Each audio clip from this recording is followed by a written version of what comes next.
Wolf Trap was born out of the vision of our founder, Catherine Feline Schaus, a remarkable woman who owned an enormous farm out here in what we know now as Wolf Trap.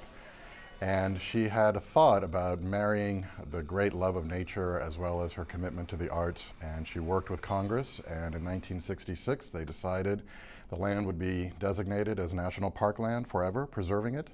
And she created the Wolf Trap Foundation at the same time to help give life to this farm park, and really wanted people when they come into Wolf Trap to have a totally immersive experience, to feel like you are in a natural setting, listening to some of the greatest music of our time.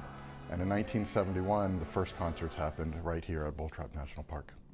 We've enjoyed hundreds of thousands of visitors every year for the last 40 plus years. And I think it's hard for Northern Virginians to imagine this area without Wolf Trap as the artistic backbone. And I think our patrons continue to feel that way. They come to Wolf Trap and they leave behind everything that came before in the day. They're surrounded by a beautiful forest, there's hiking trails, there's a stream, we have a children's theater in the woods to help kids understand the value of being outdoors in a national park. And anywhere you look from the seating area, all you see around you is trees and natural beauty. I look back at the history of Wolf Trap and you think we started with the National Symphony and Van Cliburn. We've welcomed some of the greatest names in orchestral and classical music, from Yo-Yo Ma to Placido Domingo to Beverly Sills.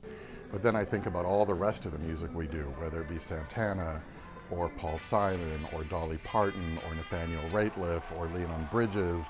We really do cover an enormous spectrum, and I think that's part of what makes Wolf Trap so resonant in the community.